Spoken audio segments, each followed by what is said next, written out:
Hello नमस्कार दोस्तों, physical education गुरुजी में आपका बहुत बहुत स्वागत है। दोस्तों पीटी से रिलेटेड मोस्ट इंपॉर्टेंट क्वेश्चनों की जो सीरीज चल रही है उसके अंदर आज अपन डिस्कस करने वाले हैं मोस्ट इंपॉर्टेंट क्वेश्चनों पर। दोस्तों इन क्वेश्चनों से आपके 100 क्वेश्चन कंप्लीट होने वाले हैं, क्योंकि अपने इनको पूरा एक्सप्लेन करके पढ़ेंगे। एक क्वेश्चन से आपके 10-10 क्वेश्चन क्लियर होने वाले हैं, तो वीडियो के एंड तक बने रहिएगा। आपको काफ़ी यूजफुल होने वाली है पीटी प्रिपरेशन को बेहतर बनाने में। तो चलिए दोस्तों क्वेश्चन पर डिस्कस कर लेते हैं। पहला क्वेश्चन है दोस्तों, ओलंपिक आंदोलन के संस्थापक कौन थे? जी हाँ दोस्तों, ओलंपिक आंदोलन के संस्थापक कौन थे? तो इसका राइट जो आंसर हो जाएगा दोस्तों, जल्दी से कमेंट कर दीजिए इसका राइट आंसर क्या होगा। उससे पहले थोड़ा ओलंपिक पर नजर दौड़ा लेते हैं। जनक, संस्थापक, आधुनिक ओलंपिक से जुड़ा कोई भी प्रश्न आता है तो उसका अपने कह सकते हैं बेरिन पियर डी कुबर्टिन, इसका राइट आंसर हो जाएगा। अगर दोस्तों प्राचीन ओलंपिक की बात करें तो प्राचीन ओलंपिक 776 ईसा पूर्व एथेंस के अंदर खेले जाते थे, ठीक है ना दोस्तों। बाद में किसी कारणवश इनको धीरे धीरे समाप्त कर दिया। बाद में आधुनिक जो ओलंपिक की खोज किसने की दोस्तों? संस्थापक खोज किसने की? बेरिन पियर डी कुबर्टिन ने इसकी खोज की 1894 के अंदर। जी हाँ दोस्तों, 1894 के अंदर आईओसी की स्थापना की। आईओसी की स्थापना यानी अंतर्राष्ट्रीय ओलंपिक समिति की स्थापना की। कब दोस्तों? 23 जून, कितनी? 23 जून 1894 को आईओसी की स्थापना की, जिसका स्थान पेरिस फ्रांस के अंदर रखा गया। और इसके जो प्रथम अध्यक्ष थे दोस्तों वो बाइकल्स थे, जो ग्रीस के निवासी थे। और इसके जो प्रथम महासचिव थे वो कुबर्टिन थे, जो फ्रांस के निवासी थे, ठीक है दोस्तों। आईओसी का जो प्रथम अध्यक्ष था वो थॉमस बक को बनाया गया था। आईओसी का जो प्रथम अध्यक्ष किसको बनाया गया था दोस्तों? थॉमस बक को, ठीक है ना। आईओसी का जो मुख्यालय है दोस्तों, आईओसी का जो मुख्यालय है लुसाने, कहाँ पर? लुसाने स्विट्जरलैंड के अंदर है आईओसी का मुख्यालय, ठीक है ना दोस्तों। 1927 के अंदर क्या? 1927 के अंदर भारतीय ओलंपिक संघ का गठन किया गया, जिसके प्रथम अध्यक्ष दोराबजी टाटा थे, ठीक है ना दोस्तों। प्रथम महासचिव एजी नोरेन थे। यह थे दोस्तों ओलंपिक से जुड़े कुछ मोस्ट इंपॉर्टेंट क्वेश्चन जो आपसे पूछे जा सकते हैं, इनसे रिलेटेड भी आपसे पूछे जा सकते हैं। चलिए दोस्तों अगले प्रश्न की डिस्कस कर लेते हैं। नेक्स्ट जो प्रश्न है दोस्तों, मनुष्य के शरीर में कौन सी मांसपेशी है जो मनुष्य की इच्छा अनुसार कार्य करती है? प्रश्न क्या दोस्तों, ऐसी मानव शरीर की कौन सी मांसपेशी है जो मनुष्य की इच्छा के अनुसार कार्य करती है? तो दोस्तों सबसे पहले अपने क्लियर कर लेते हैं कि मांसपेशियां क्या होती है और इसका हमारे शरीर में क्या इंपॉर्टेंस है, ठीक है ना दोस्तों। जो ये मसल्स है यानी मांसपेशी, ये मसल शब्द की उत्पत्ति किससे हुई है दोस्तों? लैटिन भाषा के जो मस्कुलस है उससे हुई है, ठीक है ना दोस्तों। और मानव शरीर के अंदर 650, कितनी? 650 मांसपेशियां पाई जाती है। मांसपेशियों की संख्या कितनी है दोस्तों? 650। और मांसपेशियां शरीर के कुल भार का कितना? 45%। कुल शरीर के भार का कितना होता है? 45%, ठीक है ना दोस्तों। और मांसपेशियां कितने प्रकार की है दोस्तों? 3 प्रकार की मांसपेशियां हैं। कितने? 3 प्रकार की मांसपेशियां होती है। जी दोस्तों तीनों के नाम दे रखे हैं, कौन कौन सी होती है? ऐच्छिक मांसपेशी, अनैच्छिक मांसपेशी और हृदय पेशी। 3 प्रकार की मांसपेशियां होती है। तो मैं जैसे ही आपको ये सारे ऑप्शन समझाऊंगा तो आपको प्रश्न भी समझ में आ जाएगा और मांसपेशियों से रिलेटेड कोई भी क्वेश्चन बनेगा तो आपको समझ में आ जाएगा, ठीक है ना दोस्तों। ऐच्छिक मांसपेशियां कौन सी होती है दोस्तों? ऐच्छिक मांसपेशियां कंकालीय, धारीदार, रेखित और मांसपेशियां होती है, ठीक है ना दोस्तों। ये मांसपेशियां व्यक्ति की इच्छा के अनुसार कार्य करती है। कौन सी दोस्तों? ऐच्छिक मांसपेशियां इच्छा के अनुसार कार्य करती है, ठीक है ना। ये मांसपेशियां शरीर के संपूर्ण कंकाल हड्डियों से जुड़ी होती है। ये धारीदार और रेखित होती है, ठीक है दोस्तों। अगली 2 मांसपेशियां दोस्तों, अनैच्छिक मांसपेशी। कौन सी दोस्तों? अनैच्छिक मांसपेशी। अनैच्छिक मांसपेशी किस प्रकार की होती है दोस्तों? ये अनैच्छिक अकंकालीय, अधारीदार, अरेखित और चिकनी स्मूथ मांसपेशी होती है, ठीक है ना दोस्तों। कौन सी? अनैच्छिक मांसपेशियां, ठीक है। और ये एक लंबी पतली तकली जैसी दिखाई पड़ती है, इसलिए इन्हें समतल मांसपेशी भी कहा जाता है। ठीक है ना दोस्तों, ये निरंतर काम करती रहती है। इसमें रक्त कोशिकाएं न पाए जाने के कारण ये किस रंग की होती है दोस्तों? सफेद रंग की होती है। ठीक है ना, सफेद रंग की होती है और ये निरंतर कार्य करती रहती है। ठीक है ना, जो अगली मांसपेशी है दोस्तों हृदय पेशी। कौन सी? हृदय पेशी। हृदय पेशी ऐच्छिक और अनैच्छिक दोनों मांसपेशियों के बीच की कड़ी है। क्या दोस्तों? ऐच्छिक और अनैच्छिक मांसपेशियां दोनों के बीच की कड़ी है। बनावट के हिसाब से अगर बात करें तो हृदय पेशी कैसी है? ऐच्छिक मांसपेशियों जैसी है। और अगर इसके कार्य के हिसाब से बात करें तो ये अनैच्छिक मांसपेशियों की तरह लगातार कार्य करती रहती है। ठीक है ना दोस्तों, तो मांसपेशियों से रिलेटेड आपका ये क्वेश्चन क्लियर हो गया दोस्तों। तो इसका राइट आंसर हो जाएगा दोस्तों ऐच्छिक मांसपेशी, जो मनुष्य की इच्छा के अनुसार कार्य करती है। ठीक है ना, समझ में आ गया ना दोस्तों। अगले प्रश्न पर डिस्कस कर लेते हैं।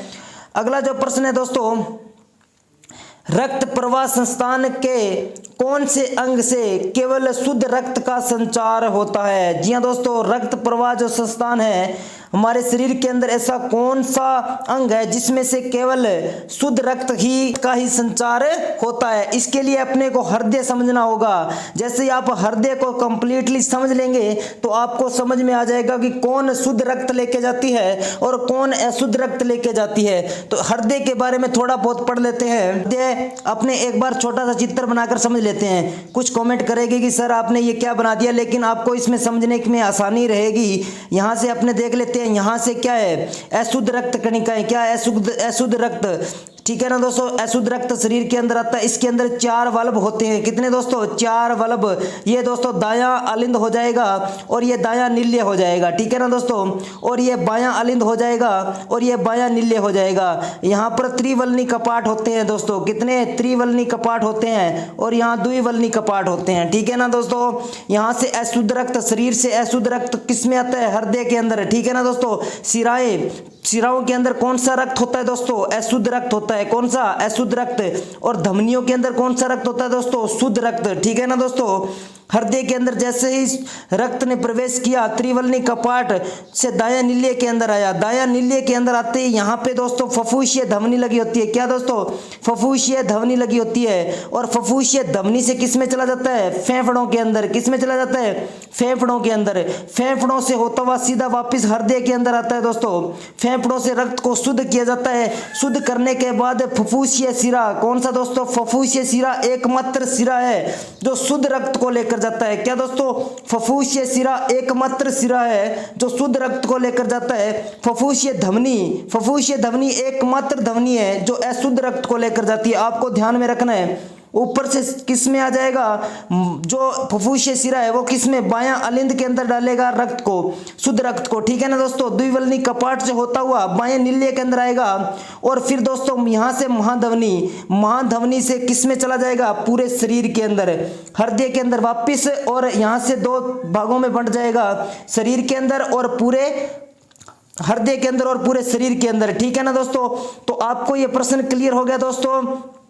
शुद्ध रक्त का संचार कौन करता है दोस्तों? धमनियां करती हैं। कौन करता है? धमनियां करती है। लेकिन एकमात्र धमनी है। कौन सी? एकमात्र धमनी फफूसीय धमनी है जो क्या करती है? अशुद्ध रक्त को ले जाती है। कौन से रक्त को?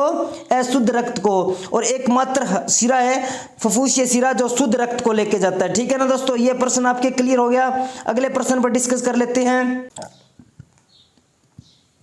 अगला जो प्रश्न है दोस्तों, हार्वर्ड स्टेप टेस्ट किसने निर्मित किया? किसने निर्मित किया दोस्तों? तो इसको थोड़ा पहले समझ लेते हैं कि हार्वर्ड टेस्ट क्या है दोस्तों। हार्वर्ड स्टेप टेस्ट क्या है? तो दोस्तों इसे किसने निर्मित किया दोस्तों? बुरहा ने। किसने? बुरहा ने इसको निर्मित किया। और इसका जो निर्माण हुआ दोस्तों, इसको कब बनाया गया? 1943 के अंदर। कब दोस्तों? 1943 के अंदर इसकी स्थापना हुई, इसको बनाया गया और कॉलेज स्तर के बालकों के लिए ये बनाया गया था। हार्वर्ड स्टेप किसके लिए बनाया गया था दोस्तों? कॉलेज स्तर के बालकों के लिए। यह टेस्ट मांसपेशीय कार्य क्षमता तथा हृदय संचरण श्वसनशीलता का मापन करता है, कार्डियोवास्कुलर फिटनेस। ठीक है ना दोस्तों, ये हमारे मांसपेशीय और हृदय संचरण की जो सहनशीलता क्षमता है उसका क्या करता है? परीक्षण मापन करता है, ठीक है ना दोस्तों। इसके अंदर एक टेबल होता है, जी दोस्तों आप नीचे देख सकते हैं, इसके अंदर एक टेबल होता है दोस्तों। ये सामने टेबल रखा हुआ है और इस टेबल की जो ऊंचाई होती है दोस्तों 20 इंच होती है। कितनी दोस्तों? 20 इंच इस टेबल की ऊंचाई होती है, ठीक है ना दोस्तों। 20 इंच की ऊंचाई की टेबल में 30 स्टेप प्रति मिनट, कितने दोस्तों? 30 स्टेप प्रति मिनट की गति से 5 मिनट तक 4 की गिनती से करनी है, ठीक है ना दोस्तों। इसके ऊपर जाना है, वापिस नीचे आना है, जैसे ये इस फोटो में आप देख पा रहे हैं, इस प्रकार आपको ये करना है, ठीक है ना दोस्तों। तो इस प्रश्न का उत्तर क्या हो जाएगा दोस्तों? हार्वर्ड स्टेप किसने निर्मित किया दोस्तों? बुरहा ने किया और 1943 के अंदर इसका बनाया गया, ठीक है ना दोस्तों। प्रश्न क्लियर हो गया दोस्तों। अगले प्रश्न पर डिस्कस कर लेते हैं। अगला जो प्रश्न है दोस्तों, भारतीय कबड्डी संघ महासंघ का गठन कब हुआ? AKFI का गठन कब हुआ? ऐसे प्रश्न आपसे एग्जाम में पूछे भी जा सकते हैं दोस्तों। इससे रिलेटेड और कौन कौन से प्रश्न हैं वो भी अपने इसके अंदर क्लियर करने वाले हैं। तो दोस्तों कबड्डी कितने प्रकार की है दोस्तों? 3 प्रकार की है। कितने प्रकार की? 3 प्रकार की कबड्डी है। संजीवनी, अमर और गामिनी, 3 प्रकार की कबड्डी है दोस्तों। और अगर अपने इसके अंदर कबड्डी महासंघ AKFI की बात करें तो आप जल्दी से कमेंट करके बता दीजिए कि इसका राइट आंसर क्या होगा, ठीक है ना दोस्तों। अब थोड़ा बात कर लेते हैं 1936 के अंदर। 1936 के अंदर क्या किया दोस्तों? जो बर्लिन ओलंपिक हुए थे इसके अंदर कबड्डी को प्रदर्शन के रूप में शामिल किया गया था, ठीक है ना दोस्तों। किसके रूप में? प्रदर्शन के रूप में शामिल किया गया था। और दोस्तों 1978 कब दोस्तों? 1978 को एशियन कबड्डी महासंघ का गठन हुआ, ठीक है ना दोस्तों। 1978 को किसका गठन हुआ? एशियन कबड्डी महासंघ का। और दोस्तों 2004 के अंदर, 2004 के अंदर क्या हुआ दोस्तों? 2004 के अंदर अंतर्राष्ट्रीय कबड्डी महासंघ का गठन हुआ, यानी AKF का गठन हुआ 2004 के अंदर, ठीक है ना दोस्तों। जिसका मुख्यालय जयपुर के अंदर है। राइट आंसर हो जाएगा दोस्तों 1950। कितना दोस्तों? 1950 के अंदर भारतीय कबड्डी महासंघ का गठन किया गया। और थोड़ा डीपली पढ़ लेते हैं तो 1980 प्रथम एशियन चैंपियनशिप पुरुष कोलकाता के अंदर आयोजित की गई और जो महिलाओं की थी वो 2005 के अंदर। कब दोस्तों? 2005 के अंदर एशियन चैंपियनशिप महिला हैदराबाद के अंदर आयोजित की गई थी, ठीक है ना दोस्तों। और प्रथम विश्व कप जो पुरुषों का आयोजन हुआ था मुंबई के अंदर, वो दोस्तों 2004 के अंदर आयोजित किया गया था, ठीक है ना दोस्तों। अब नई दिल्ली एशियाई खेलों के प्रदर्शन की बात करें तो 1982 के अंदर नई दिल्ली एशियाई खेलों में प्रदर्शन के लिए भी गए थे। और बीजिंग एशियाई खेलों में पुरुष स्पर्धा शामिल की थी 1990 के अंदर। और 2010 ग्वांगझो एशियाई खेलों में महिला स्पर्धा को शामिल किया गया था। तो इससे रिलेटेड ये प्रश्न है दोस्तों। थोड़ा सा इसका मेजरमेंट पर नजर डाल लेते हैं। कबड्डी का जो मेजरमेंट सीनियर वर्ग के अंदर होता है दोस्तों 13x10 का होता है। और महिला जूनियर के अंदर 12x8 मीटर का होता है, ठीक है ना दोस्तों। अगर आपने मेरी कबड्डी की जो मेजरमेंट की वीडियो नहीं देखी तो आप आई बटन पर और वीडियो के डिस्क्रिप्शन में आपको कबड्डी की जो मेजरमेंट की वीडियो है वो आपको मिल जाएगी। कबड्डी पर कंप्लीटली वीडियो बनाई हुई है, वो जाकर आप देख सकते हैं, ठीक है ना दोस्तों। अगले प्रश्न पर डिस्कस कर लेते हैं। अगला जो प्रश्न है दोस्तों, भारतीय खो खो संघ KKFI का गठन कब किया गया? कब किया गया दोस्तों? तो इससे पहले थोड़ा खो खो पर नजर डाल लेते हैं। खो खो शब्द का शू शब्द से बना है, ठीक है ना दोस्तों। भारतीय खो खो संघ का गठन कब किया गया दोस्तों? भारतीय खो खो संघ का गठन KKFI का गठन कब किया गया? जल्दी से कमेंट करके बता दीजिए। 1987 के अंदर किसका गठन किया गया? एशियन खो खो महासंघ का, ठीक है ना दोस्तों। और 1960 के अंदर क्या हुआ था दोस्तों? 1960 के अंदर प्रथम राष्ट्रीय प्रतियोगिता पुरुष विजयवाड़ा आंध्र प्रदेश के अंदर आयोजित की गई थी खो खो की, ठीक है ना दोस्तों। और 1961 के अंदर, तो 1961 के अंदर बात करें तो प्रथम राष्ट्रीय प्रतियोगिता महिला कोल्हापुर के अंदर आयोजित की गई थी। तो अब इसका राइट उत्तर बचता है दोस्तों 1955। तो आप उत्तर का राइट आंसर हो जाएगा दोस्तों, इसका राइट आंसर हो जाएगा दोस्तों 1955 भारतीय खो खो संघ की स्थापना की गई थी। और 2016 एशियन चैंपियनशिप इंदौर के अंदर भी इसने भाग लिया था, ठीक है ना दोस्तों। तो यह थे दोस्तों खो खो से जुड़े कुछ मोस्ट इंपोर्टेंट तथ्य है। और अगर आपने खो खो की पूरी जानकारी चाहते हैं तो इसकी भी वीडियो मैंने बना रखी है, वो आप जाकर देख सकते हैं। चलिए दोस्तों नेक्स्ट प्रश्न की बात कर लेते हैं। जुडो खेल की पोशाक को क्या कहा जाता है? क्या कहा जाता है दोस्तों?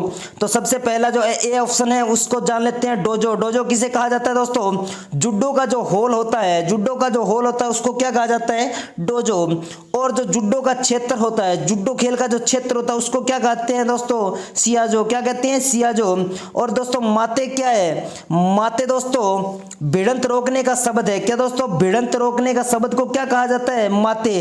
तो अब क्या बचा दोस्तों? जुडोगी। जो इसकी पोशाक होती है उसको क्या कहा जाता है दोस्तों? जुडोगी। ठीक है ना दोस्तों? प्रारंभ करने के शब्द को हजमे कहा जाता है। ठीक है ना दोस्तों? इपोन, एक अंक को इपोन कहा जाता है। एक अंक को क्या कहा जाता है? इपोन। और अगर वजारी की बात करें तो दो वजारी मिलकर एक अपोन बनाती है। सिडो। सिडो जो शब्द है दोस्तों चेतावनी होती है, इसके अंदर चेतावनी दी जाती है, तो सिडो शब्द से चेतावनी दी जाती है। 3 सिडो मिलने पर खिलाड़ी को बाहर कर दिया जाता है, जिसे हनसेकु मेक कहते हैं। क्या कहते हैं दोस्तों? हनसेकु मेक कहते हैं। ठीक है ना दोस्तों? और इसमें थोड़ा सा और बात कर लेते हैं। जेएफआई का गठन कब किया गया? कब किया गया दोस्तों? भारतीय जुडो संघ का गठन 1965 के अंदर। कब किया गया दोस्तों? 1965 के अंदर भारतीय जुडो संघ का गठन किया गया। ठीक है ना दोस्तों? और वुमेन स्पर्धा को 1992 के अंदर, कब दोस्तों? 1992 के अंदर ओलंपिक में वुमेन स्पर्धा को शामिल किया गया था। 1992 के अंदर वुमेन स्पर्धा को शामिल ओलंपिक के अंदर शामिल किया गया था। अगर पुरुष वर्ग की बात करें तो पुरुष वर्ग को कब शामिल किया गया था दोस्तों? ओलंपिक के अंदर 1964 टोक्यो ओलंपिक के अंदर पुरुष स्पर्धा को शामिल कर लिया गया था। ठीक है ना दोस्तों? अब बात कर लेते हैं 1951 के अंदर। 1951 के अंदर क्या दोस्तों? अंतर्राष्ट्रीय जुडो महासंघ का गठन हुआ, IJF, जिसका मुख्यालय कहाँ है दोस्तों? लुसाने। ठीक है ना दोस्तों? लुसाने स्विट्जरलैंड के अंदर इसका मुख्यालय है। चलिए दोस्तों अगले प्रश्न की डिस्कस कर लेते हैं। अगला जो प्रश्न है दोस्तों, पर हेनरिक लिंग रॉयल जिम्नास्टिक सेंट्रल इंस्टीट्यूट की स्थापना कब की गई? कब की गई दोस्तों? इसका राइट आंसर क्या होगा? जल्दी से कमेंट कर दीजिए दोस्तों। तो पहले ऑप्शन की बात कर लेते हैं। 1939 के अंदर क्या हुआ दोस्तों? 1939 के अंदर स्टॉकहोम में आयोजित लिंगियार्ड खेलों में जिम्नास्टिक को प्रदर्शित किया गया था। ठीक है ना दोस्तों? शारीरिक शिक्षा के एक विश्व सम्मेलन का आयोजन हेनरिक लिंग के पुत्र जालमर लिंग द्वारा किया गया था। ठीक है ना? और अब बात कर लेते हैं इसके जो राइट आंसर की दोस्तों, तो 1814 में पर हेनरिक लिंग द्वारा स्टॉकहोम में रॉयल जिम्नास्टिक इंस्टीट्यूट की स्थापना की गई थी। ठीक है ना? कब की गई थी दोस्तों? तो 1814 इसका राइट आंसर हो जाएगा। इसको थोड़ा और डीपली पढ़ लेते हैं। ये स्वीडन के अंदर थे दोस्तों। पर हेनरिक लिंग ने क्रमबद्ध व्यायाम प्रणाली को प्रारंभ किया था। ठीक है ना दोस्तों? पर हेनरिक लिंग पेस्टोलॉजी की व्यायाम सिद्धांतों से प्रभावित था, जिसके अंतर्गत उन्होंने मुक्त हस्त व्यायाम फ्री हैंड एक्सरसाइज को सिखाया जाना प्रारंभ किया। ठीक है ना? पर हेनरिक लिंग ने 4 प्रकार की जिम्नास्टिक को प्रचलित किया। कितने प्रकार की दोस्तों? 4 प्रकार की जिम्नास्टिक को प्रचलित किया। कौन सी दोस्तों? Education, pedagogy gymnastic. ये कौन सी जिम्नास्टिक थी दोस्तों? व्यक्ति के विभिन्न आयामों को विकसित करते हुए सर्वांगीण विकास प्राप्त करना। अगली जो नेक्स्ट थी दोस्तों, मिलिट्री या सैनिक जिम्नास्टिक। दूसरी कौन सी थी दोस्तों? मिलिट्री या सैनिक जिम्नास्टिक। इसके अंदर क्या होता था? व्यक्ति के अंदर सामूहिक विभिन्न ताकतों का विकास करना था। ठीक है ना दोस्तों? तीसरी जो थी दोस्तों, तीसरी के का जो नाम है मेडिकल या औषधि जिम्नास्टिक। इसमें शारीरिक त्रुटियों को जिम्नास्टिक के माध्यम से दूर करना था। और चौथी कौन सी जिम्नास्टिक थी दोस्तों? सौंदर्य या एस्थेटिक जिम्नास्टिक, आंतरिक भावों या विचारों का अभिव्यक्त करना। ठीक है ना दोस्तों? ये पर हेनरिक लिंग ने 4 प्रकार की जिम्नास्टिक बताई थी। चलिए दोस्तों अगले प्रश्न पर डिस्कस कर लेते हैं। दोस्तों जो नेक्स्ट प्रश्न है, किसी श्रेणी के उत्तोलक में यानी लीवर में कौन कौन से प्रश्न, किस प्रकार के प्रश्न आते हैं? तो उसके अंदर दोस्तों श्रेणी वाले प्रश्न ही पूछे जाते हैं। ठीक है ना दोस्तों? तो किस श्रेणी के उत्तोलक में फलक्रम आलंब F तथा एफर्ट आयास E के बीच लोड भार W होता है। ठीक है ना दोस्तों? तो इसका राइट आंसर क्या होगा? जल्दी से कमेंट कर दीजिए दोस्तों, इसका राइट आंसर क्या होगा। इससे पहले थोड़ा अपने इसको थोड़ा डीपली में पढ़ लेते हैं। जो दोस्तों लीवर है, लीवर यानी उत्तोलक कितने प्रकार के हैं दोस्तों? 3 प्रकार के। प्रथम श्रेणी के, द्वितीय श्रेणी के और तृतीय श्रेणी के 3 प्रकार के लीवर दिए गए हैं दोस्तों। तो चलिए दोस्तों पहला जो लोअर लीवर है दोस्तों, पहले लीवर को अपने इसको डायग्राम के माध्यम से समझते हैं। जो पहला लीवर है दोस्तों, पहले लीवर के अंदर क्या होता है दोस्तों, जो फोक्स होता है दोस्तों, बीच में एफर्ड पीछे से लगाया जाता है, ठीक है ना दोस्तों। एफर्ड कहां से लगता है, एफर्ड पीछे से, यानी कैंची इसका उदाहरण है। कैंची से आप फर्स्ट लीवर को बहुत आसानी से समझ सकते हैं, ठीक है ना। फर्स्ट लीवर के जो उदाहरण है दोस्तों, प्लास, शीशा, तराजू, क्रोबार, ये सब कैंची, ये सब किसके उदाहरण है दोस्तों, प्रथम लीवर के उदाहरण है, ठीक है ना दोस्तों। तो इसमें जो लोड आ रहा है दोस्तों, देखिए दोस्तों, जिस चीज को काट रहे हैं वहां पर लोड आ रहा है, ठीक है ना।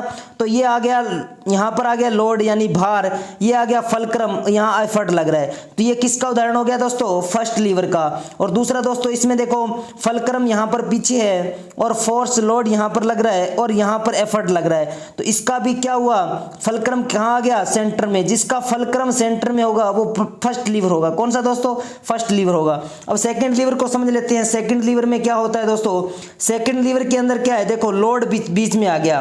क्या हुआ दोस्तों, लोड कहां आ गया, बीच में आ गया। और इस जहां पर लोड बीच में होगा उसमें कौन सा लीवर काम करेगा, दूसरा। जहां पर लोड बीच में होगा वहां पर कौन सा काम करेगा दोस्तों, दूसरा लीवर काम करेगा। देखिए दोस्तों, ये जो ठेला है इसके अंदर बीच में इसमें लोड है यानी वजन आ गया, बीच में इसके वजन आ गया। और इसका फलक्रम यानी जो अक्ष होता है जिस पर ये घूमता है वो अक्ष क्या है दोस्तों, फलक्रम। फलक्रम कहां है दोस्तों, ये पहिया हो गया। और एफर्ट कहां से लग रहा है, एफर्ट कहां से लग रहा है, पीछे से जो ये डंडी है यहां से इसको उठा रहे हैं, यहां से एफर्ट लग रहा है। तो इसका जो दूसरा लीवर कहां होगा दोस्तों, इसमें लोड कहां आ जाएगा, सेंटर में। दूसरा उदाहरण है दोस्तों, ये जो आपके सामने दिख रहा है इसमें भी जो लोड है दोस्तों कहां आ गया, सेंटर में। सेंटर में इसको अखरोट को तोड़ने में लग रहा है। और इसका फलक्रम यानी एक्स कहां है दोस्तों, एक सिरे पर है और एफर्ट दूसरे सिरे से लग रहा है। और ये किसका उदाहरण है दोस्तों, दूसरे लीवर का। दूसरे लीवर के और उदाहरण भी आप देख सकते हैं, जो व्हील बेरो होगी, कचरा उठाने वाली, जो ये कचरा उठाने वाली हो गई दोस्तों, कचरा उठाने वाली जो गाड़ी है वो जेसीबी, नेल कटर हो गया, श्रोता हो गया, नेट क्रेटर हो गया। ये सब क्या है दोस्तों, दूसरे लीवर के उदाहरण है। तीसरे लीवर को अपने थोड़ा और समझ लेते हैं। तीसरे लीवर के अंदर देखिए दोस्तों, लोड कहां पर आ गया, इसमें फलक्रम कहां आ गया दोस्तों, इसमें फलक्रम सेंटर में आ गया, फलक्रम बीच में आ गया। एफर्ट यहां से लग रहा है, मानव शरीर के अंदर ये काम कर रहा है अपने हाथ के अंदर और यहां अपने एक्सरसाइज कर रही है। ये लोड कहां आ गया दोस्तों, यहां पर आ गया। झाड़ू इसका उदाहरण है तीसरे लीवर के अंदर। झाड़ू और हथौड़ा, चिमटा, ये सब किसके उदाहरण है, तीसरे लीवर के। बड़े बड़े पत्थर उठाती है वो क्रेन, किसका उदाहरण है दोस्तों, तीसरे लीवर का, ठीक है ना। तो समझ में आ गया दोस्तों। अब इसका राइट आंसर क्या होगा दोस्तों, जल्दी से कमेंट करके बता दीजिए। जो ये प्रश्न था इसका राइट आंसर क्या होगा दोस्तों। तो इसका जो राइट आंसर हो जाएगा दोस्तों, द्वितीय श्रेणी का लीवर। अगले प्रश्न की डिस्कस कर लेते हैं। नेक्स्ट जो प्रश्न है दोस्तों, रक्त समूह है, ब्लड ग्रुप की खोज किसने की थी, किसने की थी दोस्तों, तो विलियम हार्वे ने किसकी खोज की थी दोस्तों, रक्त परिसंचरण तंत्र की खोज किसने की थी दोस्तों, विलियम हार्वे ने। और जो बिचर्ड्स ने किसकी खोज की थी दोस्तों, उत्तक शब्द की खोज किसने की थी, बिचर्ड्स ने। और दोस्तों अगला जो इसमें है वाल्डियर ने किसकी खोज की थी दोस्तों, गुणसूत्रों की खोज किसने की थी, वाल्डियर। तो अब इसका राइट आंसर क्या हो जाएगा दोस्तों, कॉर्ल लैंड स्टिनर। रक्त समूह की खोज किसने की थी दोस्तों, कॉर्ल लैंड स्टिनर, डी इसका राइट आंसर हो जाएगा। जी दोस्तों, रक्त समूह को थोड़ा और डीपली पढ़ लेते हैं। रक्त समूह की खोज दोस्तों कार्ल लैंड स्टिनर ने 1900 के अंदर इसकी खोज की थी, ठीक है ना दोस्तों। 1900 के अंदर रक्त समूह की खोज की थी और जिसके लिए 1930 में उन्होंने कब 1930 में उनको क्या मिला था दोस्तों, नोबेल पुरस्कार से सम्मानित किया गया था, ठीक है ना दोस्तों। रक्त समूह में भिन्नता के कारण आरबीसी में पाए जाने वाला ग्लाइकोप्रोटीन होता है, ठीक है ना दोस्तों। भिन्नता का कारण क्या होता है, ग्लाइकोप्रोटीन होता है। और ग्लाइकोप्रोटीन को ही एंटीजन कहा जाता है। क्या कहा जाता है दोस्तों, एंटीजन। एंटीजन दो प्रकार के होते हैं, कौन कौन से दोस्तों, ए और बी, ठीक है ना दोस्तों। एंटीजन कितने प्रकार के होते हैं, दो प्रकार के होते हैं, ए और बी, ठीक है ना दोस्तों। एंटीजन की उपस्थिति के आधार पर रक्त समूह का नाम रखा जाता है, ठीक है ना दोस्तों। इस वीडियो में मैंने एक्सप्लेन करने की कोशिश की है। वीडियो आपको कैसी लगी, वीडियो थोड़ी सी भी यूजफुल लगी तो आप कमेंट करके जरूर बताइएगा।